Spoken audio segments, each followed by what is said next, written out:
Hello बच्चों, सभी को नमस्कार। एक बार फिर से सभी का स्वागत है। कक्षा 12वीं का हम आज स्टार्ट कर रहे हैं अध्याय 6।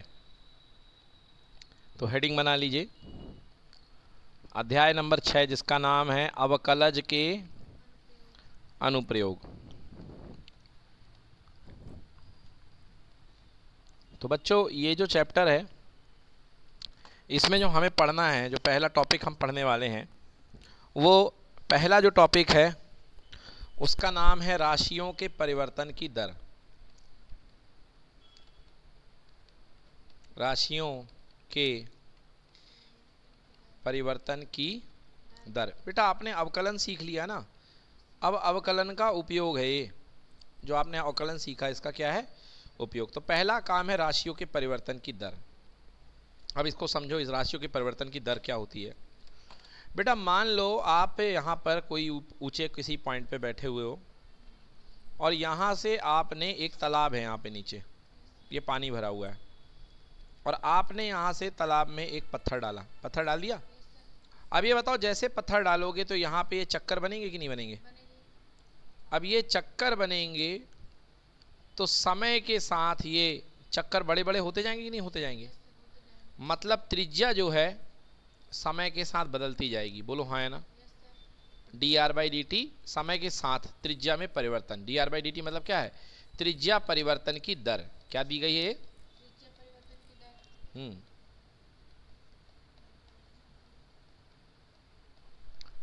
की दर आपको दी गई है। अब जब त्रिज्या बढ़ रही है तो बताओ, ये जो वृत्त के छल्ले बन रहे हैं इनका क्षेत्रफल भी बढ़ रहा है कि नहीं बढ़ रहा है?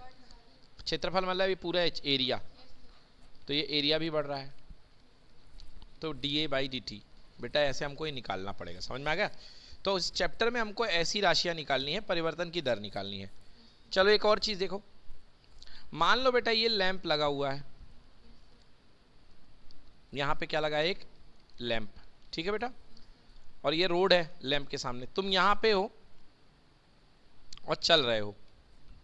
ये मान लो यहाँ तक की दूरी तुम्हारी x है। ठीक है, अब x यानी दूरी में परिवर्तन हो रहा है, दूरी में परिवर्तन हो dx/dt। अच्छा ये देखो, तो तुम्हारी परछाई कहाँ बनेगी? ये परछाई तुम्हारी यहाँ से यहाँ बनेगी कि नहीं बनेगी? तुम्हारा जो सिर है, ये हेड है, तो इसका प्रोजेक्शन यहाँ पे आएगा कि नहीं आएगा? तो तुम्हारी परछाई y हो गई कि नहीं हुई? तो अगर तुम यहाँ चलते जा रहे हो तो तुम्हारी परछाई में भी तो बदलाव होगा ना। अगर तुम x दूर होते जाओगे, लैंप से दूर होते जाओगे, तो तुम्हारी परछाई भी आगे बढ़ती जाएगी। तो यहाँ पर dx/dt दिया गया है और आपको निकालना है dy/dt, मतलब परछाई में किस तरीके से बदलाव आ रहा। तो बच्चों ये सारे सवाल इस तरीके के आपको करने हैं। आइए उदाहरण नंबर 1 करते हैं। उदाहरण नंबर 1 क्या दिया गया है? वृत्त के क्षेत्रफल में परिवर्तन की दर इसके त्रिज्या के r के सापेक्ष ज्ञात करिए, जबकि r बराबर 5 सेंटीमीटर। कह रहा है कि क्या ज्ञात करना है आपको? वृत्त के क्षेत्रफल में परिवर्तन की दर किसके सापेक्ष? त्रिज्या के सापेक्ष। बेटा जब तक कोई सापेक्ष नहीं दिया है तब तक आपको सापेक्ष समय मानना है। बट यदि सापेक्ष आपको दिया गया है तो जो क्वेश्चन में दिया गया है वो सापेक्ष आपको लेना है। तो dA/dr आपको निकालना है। तो बेटा मान लो कि किसी वृत्त की त्रिज्या कितनी है? r है। कितनी त्रिज्या? तो इसका क्षेत्रफल क्या होता है? आप जानते हो वृत्त का क्षेत्रफल a बराबर होता है πr²। तो dA/dr यानी त्रिज्या के सापेक्ष परिवर्तन की दर d/dr πr²। बेटा पाई बाहर आ गया और d/dr हो गया r का स्क्वायर, तो हो गया पाई, और r² का अवकलन कितना होगा? 2r। तो ये आ गया हमारे पास में त्रिज्या के सापेक्ष परिवर्तन की दर आ गई 2πr। कितनी आ गई? अब क्वेश्चन ने कहा है कि आपको दर जब निकालनी है जब r बराबर कितने सेंटीमीटर है? 5 सेंटीमीटर। तो r का मान 5 रख दीजिए। dA/dr कब? r बराबर 5 सेंटीमीटर पे पाई गुणे 2 गुणे कितना?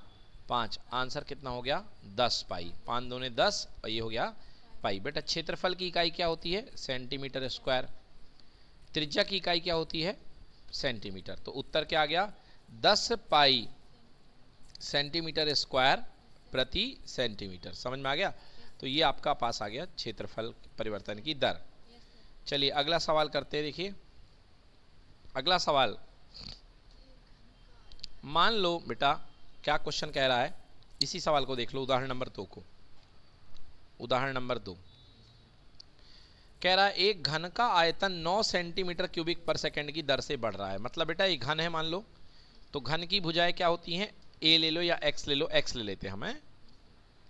मान लीजिए बेटा ये घन है और ये घन की भुजा है एक्स, और ये लगातार भुजा बढ़ती जा रही है। क्वेश्चन का कहना है अब जब घन की लगातार भुजा बढ़ेगी बेटा तो आयतन भी क्या होता जाएगा, बढ़ता जाएगा, घन बड़ा होता जाएगा। बोलो हाँ। तो क्वेश्चन का कहना है एक घन की आयतन 9 सेंटीमीटर क्यूबिक प्रति सेकंड की दर से बढ़ रहा है। मतलब घन का आयतन dv by dt, dv by dt, आयतन को भी बोलते हैं, कितना दिया है 9 सेंटीमीटर क्यूबिक प्रति सेकंड। बेटा समय देख करके भी समझ में आ जाता है कि यहाँ पे dt होगा, है ना। तो ये dv बाई dt दिया गया है। कह रहा है इसके कोर की लंबाई 10 सेंटीमीटर। कह रहा किसी समय इसके कोर की लंबाई x बराबर कितने सेंटीमीटर है, 10 सेंटीमीटर है। तो बताइए कि उस समय तो घन के पृष्ठ क्षेत्रफल किस दर से बढ़ रहा है। तो आपको बताना है कि जो घन का पृष्ठीय क्षेत्रफल होता है ये, इसके बढ़ने का दर बताना है। मतलब आपको बताना है ds बाई dt, s मतलब क्षेत्रफल, पृष्ठीय क्षेत्रफल। चलिए आइए करते हैं। देखो बेटा माना किसी समय घन की भुजा कितनी है बेटा, मान लो x सेंटीमीटर, कितनी सेंटीमीटर है, तो आयतन क्या होगा, आयतन, घन का आयतन v बराबर होता है लंबाई गुणे चौड़ाई गुणे ऊंचाई। 10वीं क्लास में आपने पढ़ा होगा v बराबर हो गया x क्यूब, v बराबर कितना, x क्यूब। ठीक है, अब अवकलन कर लो समय के सापेक्ष, dv बाई dt बराबर d बाई dt x का क्यूब। बोलो ठीक है।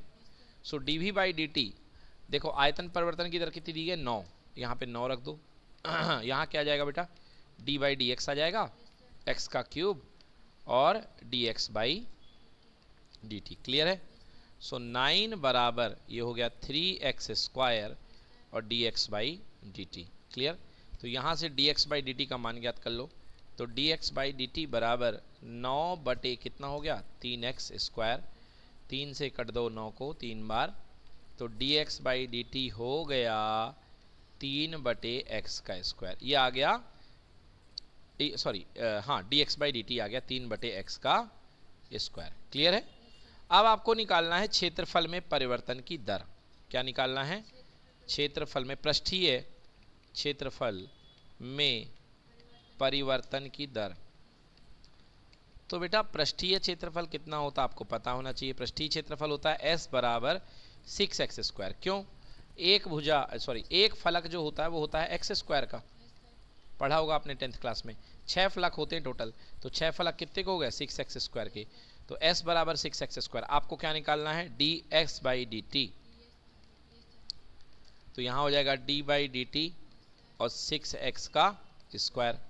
सो ये हो गया d, देखो 6 बाहर आ गया, ये d बाई डी एक्स बन जाएगा x स्क्वायर और यहाँ पर आएगा dx बाई dt। क्लियर हो गया बच्चों। हम निकाल क्या रहे हैं ds बाई dt। तो ds बाई dt बराबर 6 और x स्क्वायर का हो गया 2x और साथ में dx बाई dt का मान रख दो। तो बेटा dx बाई dt कितना आया 3 बटे एक्स स्क्वायर, 3 बटे एक्स स्क्वायर। क्लियर हो गया। एक x से एक x क्या हो गया कैंसिल, 6 दूनी 12 और 12 तियां 36, तो ds बाई dt बराबर आ गया 36 ऊपर और x नीचे।